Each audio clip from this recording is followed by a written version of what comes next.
This is Jeff Stein of Americans in France, and I am talking with Kristin Espinasse. Kristin, are you there? Yes, hello, Jeff. So nice to have you on the phone. And where are you? We are currently in the beautiful Bandol area. The Bandol area is between Marseille and Toulon. And you have a blog. Yes, it's called French Word a Day. And what is French Word a Day? French Word a Day, originally, like the name, it is a word a day that goes out via email, except that currently it's going out about 2 or 3 times a week. It's a chronicle of our life here in France via words. So, for example, you might have the word beurre, butter, and I might write a whole story about how I just scolded my husband this morning for buttering his toast when maybe he should be eating more fruit. But on the other hand, baguettes and all that are so good. So, Exactly. I'll talk about butter, and maybe I'll talk about, on that subject of butter, I might talk about health, or I might talk about butter itself. It just depends. And what brought you to France? I was going to Arizona State University. They organized an exchange program in Lille, in the north of France. I was just miserable. It was so cold up there, coming from Arizona, and that's what brought me here. That's what brought you to the south of France. Well, actually, when I was in Lille, one of the students said, "Hey, let's go take the train and go south to Aix." And I had never, heard of Aix. So I took the train south with her, and we ditched the school in Lille. We actually finished the 2 months, and we signed up for kind of a general school in Aix-en-Provence, where I could still get credits. And we ended up ditching some of those classes too, going to the bistros and to the nightclubs. I actually met my husband in one of those nightclubs.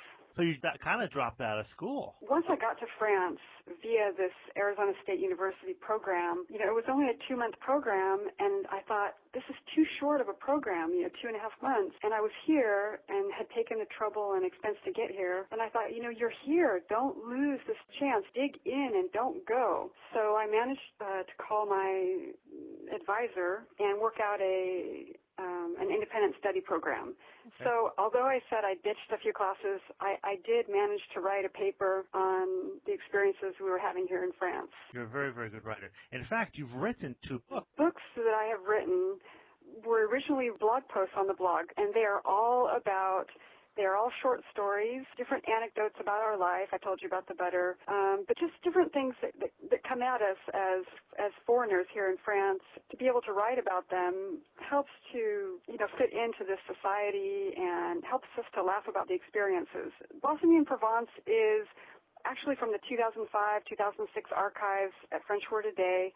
It's all the anecdotes and life experiences that were happening then. So you have our children that are younger, and the stories are filled with French words. So the idea is to be able to read about French culture, and as you're reading, without even knowing it, you're picking up words because the French words are in the story in context.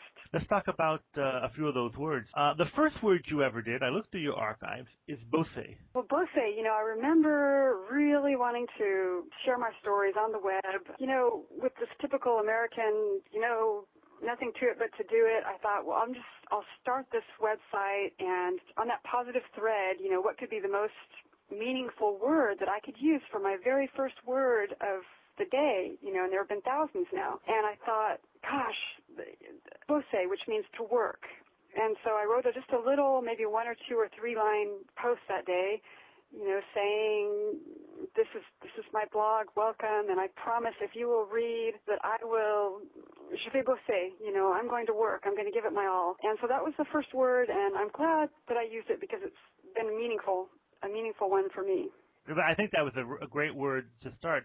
And then I looked through your archives again, and a ficelle. Now, to me, a ficelle is a string, but apparently no. Well, thank you, Jeff, because for me, that's the first thing that popped in my mind. That story is about having dinner at my uncle's house in Châteauneuf-du-Pape. Or actually, we were having breakfast, so we must have spent the night. And at the breakfast table, they had put out a selection of breads, which was really nice. And one of them was really thin, like a super thin baguette, the size of a finger, really long. And I had noticed it, and my uncle all of a sudden said to me, "Pass the string." And so I was confused, and I thought, string, but there are no strings on this table. And then I learned that ficelle is the the name of one of these really skinny baguettes. You know, when people are speaking to you in French, it's almost hilarious, the images that go through your mind as they're speaking. I mean, the image that would have gone through my mind if I were French would have been an image of a really skinny baguette. But instead, the image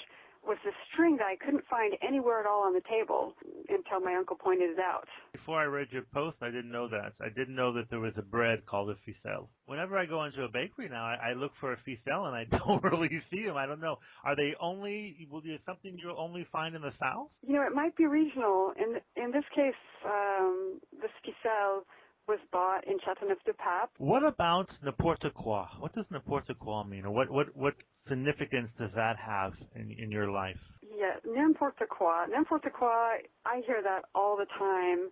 You know, it can mean anything at all. It can mean whatever.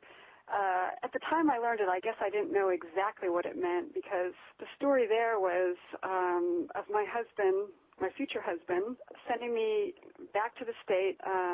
He actually bought me a one-way ticket. We were living together as a boyfriend and girlfriend for about 10 months when couldn't seem to adapt to life in Marseille. This was in 1992, and I had a hard time adapting. I didn't realize that was going to happen to me, you know, a big Francophile. After a series of clashes, cultural clashes, one day he surprised me with a one-way ticket back.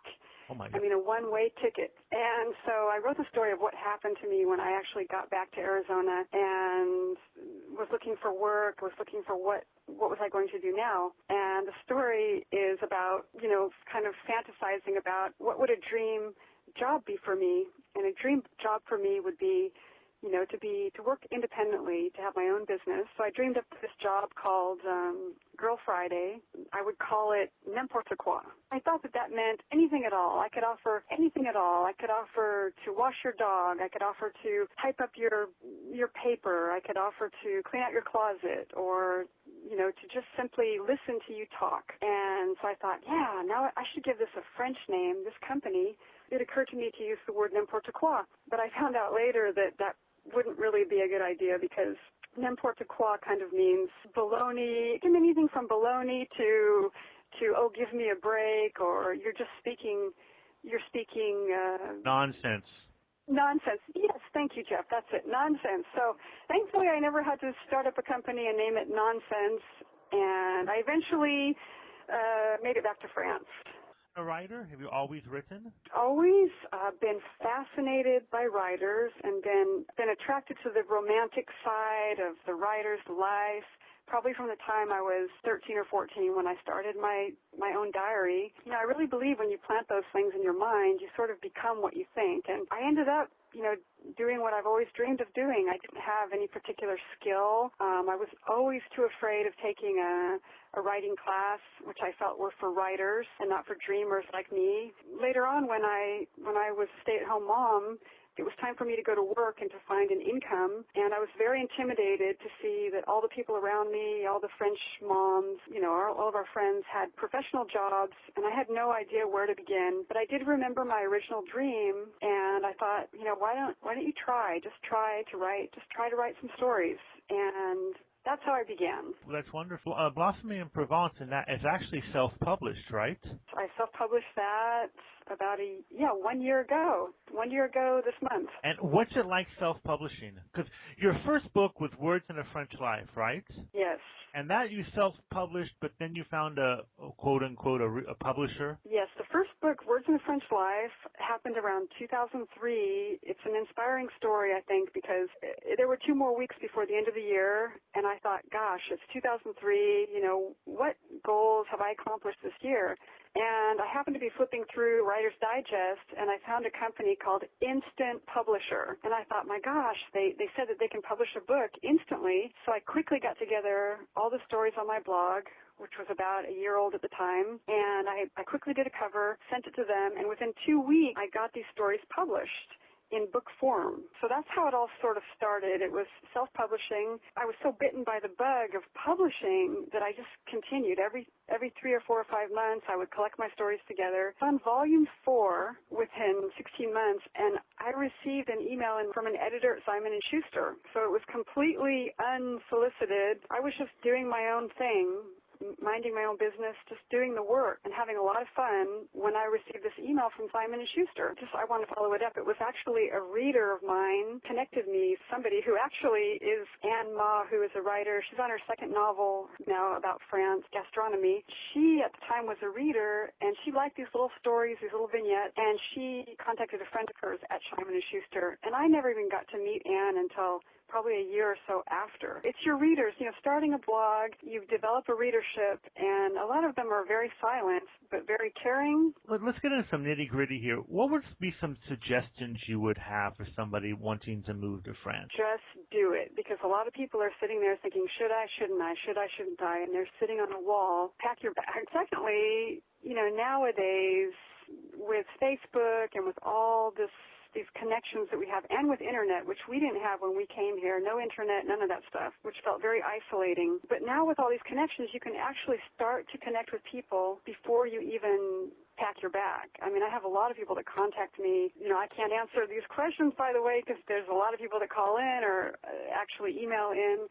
Getting contacts already in France, line up as many contacts as you possibly can, because when you get over here, you just never know which ones will pan out. It's so possible now with Facebook and all these things. It's easy to get to know people over here. Talking about language, when you came, how much French did you speak? Funny question, because I thought, based on my grades, which miraculously had turned around from F's to A's because I found something that I loved, which was French. After turning that around, I thought, based on these new grades I was getting of A's and B's in French, I really thought that I could speak perfect French. And, as a college student, I'll never forget walking up and down the streets of X, hearing Americans thinking, my gosh, can't they get rid of those accents? Can't they make an effort? And now here I am 20 years later, my accent is worse than any of those that I had ever heard. I have a very strong American accent. I thought my French was just the best. I really did. And I just couldn't figure out why these other Americans couldn't get it together and,